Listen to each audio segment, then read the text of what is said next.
26 साल का एक लड़का था, उसने सुसाइड कर लिया सिर्फ सेक्सटोर्शन रैकेट की वजह से। ऑनलाइन उसके साथ एक फ्रॉड हुआ, हम लोग उसको फ्रॉड ही कह सकते हैं। उससे सेक्सटोर्शन, सेक्स की यानी इंटीमेसी की वजह से कुछ वीडियोस कैप्चर हो गई और उसके बाद उससे फिरौती मांगी गई और फाइनली ये बात इतनी ज्यादा बढ़ गई कि उस लड़के ने सुसाइड कर लिया।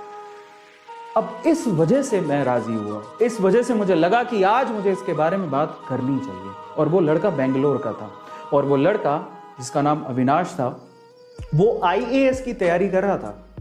अचानक से क्या होता है, उसे फेसबुक पे एक रिक्वेस्ट आती है नेहा नाम की लड़की की। ठीक है, आप नाम पे मत जाइएगा, बट धीरे धीरे रिक्वेस्ट आती है, बातें होने लगती हैं। उसे नहीं पता था कि जो लड़की की रिक्वेस्ट आ रही है उसके पीछे एक रैकेट काम कर रहा है। धीरे धीरे बातें होने लगती हैं, बातें और बढ़ने लगती हैं, धीरे धीरे और क्लोज आने लगते हैं।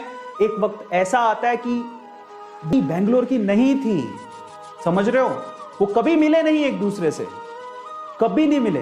वो बेंगलोर की थी ही नहीं, कभी मिले नहीं, सिर्फ मोबाइल पे ही बातें हो रही है। धीरे धीरे पर्सनल नंबर शेयर हो गए, फिर धीरे धीरे उन्होंने वीडियो कॉल शुरू किए, वहां से इंटीमेट चीजें शुरू हो गई। और एक वक्त ऐसा आया जब उस लड़की ने इंटीमेट वीडियोस शेयर किए, उस लड़के को बोला कि तुम भी इंटीमेट वीडियो शेयर करो, तो गलती वही हो गई। उस लड़के ने बिलीव कर लिया और उस लड़के ने इंटीमेट वीडियोस, लाइव वीडियोस जो भी था, ऐसे वीडियो कॉल्स किए जिसकी वजह से वो फंस गया। वो वीडियो रिकॉर्ड हो गए। कुछ दिनों बाद वो लड़की गायब और लड़की के पीछे जो रैकेट काम कर रहा था उसने अब उस लड़के को परेशान करना शुरू किया। उसने वो वीडियो फॉरवर्ड किया और कहा कि आपने अगर इतने किए तो हम ये वीडियोस आपकी फैमिली को भेज देंगे या सोशल मीडिया पे डाल देंगे। डर के मारे, क्योंकि हम इसके बारे में बात नहीं करना चाहते। ठीक है, इट्स नॉट एक खाना खाया है, इट्स अबाउट इंटीमेसी शेयर की है, जो कि इंडिया में एक टैबू है, इसके बारे में लोग बात नहीं करते जनरली। ठीक है, सो जब ऐसा कुछ हुआ तो उसे ऐसा लगा कि यार अगर ये चीज पब्लिकली चली गई तो मेरी इज्जत का क्या होगा, घर पे मुझे लोग कैसे देखेंगे, मैं आईएएस की तैयारी करने आया हूं। ठीक है, एक ऐसा केस हुआ। उसने शुरू में पैसे दिए, उस पैसे, अब देखो जब भी आप पैसे देते हो ना तो उनकी भूख और बढ़ जाती है। तो जब उसने पैसे दिए शुरू में तो उन्होंने बोला कि उनका पेट भरा नहीं, उन्होंने कहा हमें और चाहिए। ऐसे करके वो पैसे मांगते गए, मांगते गए, मांगते गए। वक्त ऐसा आया कि उससे संभला ही नहीं, अब उसके पास पैसे इतने कहां से होते।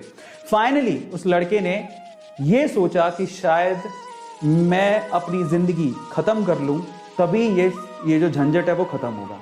और वो लड़का दुनिया को छोड़ के चला गया। शायद अगर ये सब नहीं होता तो आज वो आईएएस की प्रिपरेशन करके कहीं अच्छा आईएएस बन चुका होता और हमें एक अच्छा आईएएस देखने को मिलता। पर उस लड़के ने सुसाइड कर लिया।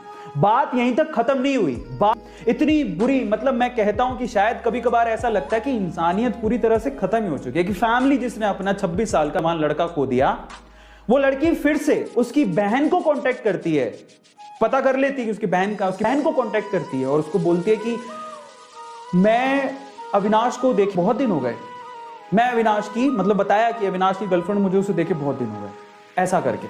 और जब वो ऐसा बात बोलती है तो वो उसकी सिस्टर कहते हैं कि अब ही इज नो मोर, वो अब जिंदा नहीं है।